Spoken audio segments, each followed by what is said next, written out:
जरा सोचिए, एक ऐसी दुनिया के बारे में जो बनी तो पूरी है पर फिर भी अधूरी है, जहां हवा भी है, रोशनी भी है, लेकिन जीवन की कोई धड़कन नहीं।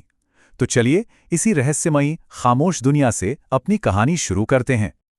हमारा पहला अध्याय है सूखी धरती का संकट।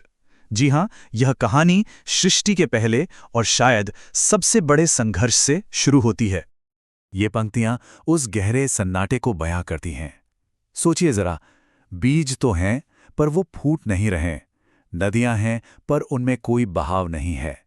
मतलब जीवन की सारी संभावनाएं मौजूद थीं पर उन्हें जगाने वाली कोई शक्ति वो गायब थी।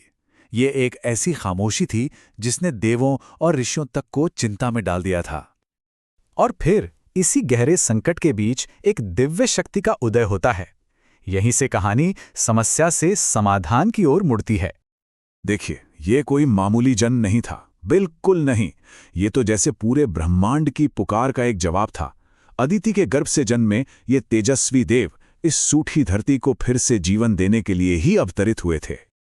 तो मिलिए हमारे नायक से, पर्जन्य। अब उन्हें सिर्फ बारिश का देवता कहना काफी नहीं होगा। वो बादलों को जगाने वाले हैं, धरती को उपजाऊ बनाने वाले हैं और सही मायनों में जीवन को गति देने वाले देव हैं। ये सिर्फ एक आदेश नहीं था, ये कॉस्मिक जिम्मेदारी थी। ब्रह्मा ने पर्जन्य के होने का मकसद तय कर दिया था। सोचकर देखिए, पूरी सृष्टि में जीवन की धड़कन लौटाने का भार अब उनके कंधों पर था। तो अब आते हैं उस पल पर, उस मोमेंट पर जब पर्जन्य ने अपना सबसे पहला और सबसे जरूरी काम किया। एक ऐसा काम जिसने सृष्टि का चेहरा हमेशा के लिए बदल कर रख दिया। ये जो हुआ वो कितना खूबसूरत और व्यवस्थित था। पहले एक धीमी लेकिन गहरी पुकार, फिर बादलों का उसकी तरफ खिंचे चले आना, आसमान में बिजली की चमक, और फिर वो बूंदें, वो पहली बूंदें जिन्होंने सब कुछ बदल दिया। कह सकते हैं कि ये प्रकृति का पहला संगीत था। उस पहली बारिश का असर क्या हुआ? अरे वो जो सौंधी महक हम आज महसूस करते हैं ना, सोचिए, वो उस दिन धरती की पहली सांस थी। हर तरफ जीवन जैसे फूट पड़ा था। जो दुनिया कल तक खामोश थी वो अब जी उठी थी। और जानते हैं, ये घटना इतनी महत्वपूर्ण थी कि वेदों में इसे एक खास नाम दिया गया, पर्जन्य वृष्टि। यानी यह सिर्फ बारिश नहीं थी, ये थी जीवन की पहली धड़कन, सृष्टि का पहला जश्न। पर्जन्य का रोल सिर्फ एक लाइफ गिवर का नहीं था, वो एक प्रोटेक्टर भी थे। एक तरफ ऐसी हालत थी कि असुरों ने बादलों को कैद कर लिया था, धरती सूख रही थी, और दूसरी तरफ पर्जन्य की एक गर्जना ने उन सारे बंधनों को तोड़ दिया और वर्षा को आजाद कर दिया। तो वो एक रक्षक भी थे।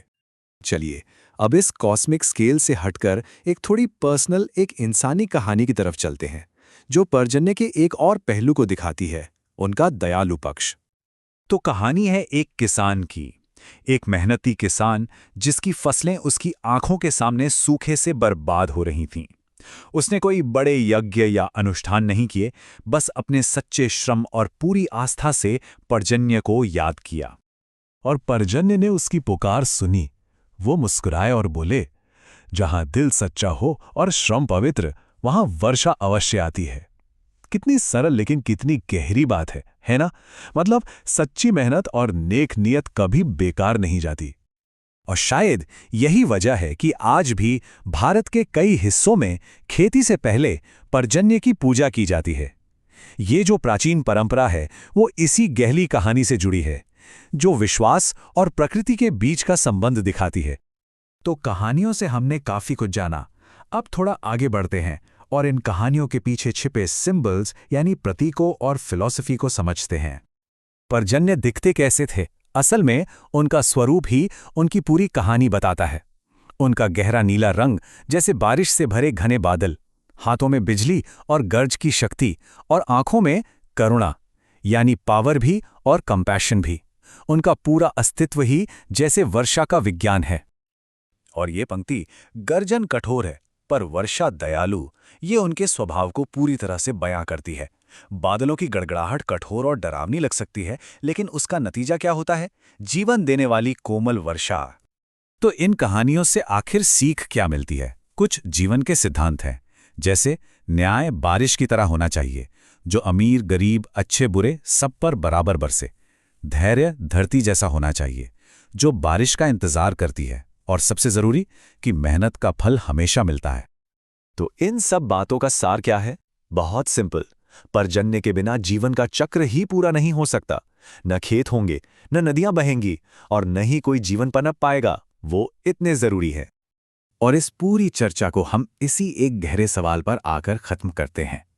जैसे बादलों की कठोर गर्जना के पीछे हमेशा दया करने वाली बारिश छिपी होती है, क्या हमारी जिंदगी की मुश्किलों और कठोरताओं में भी ऐसी ही कोई छिपी हुई दया हो सकती है? इस पर सोचिएगा जरूर।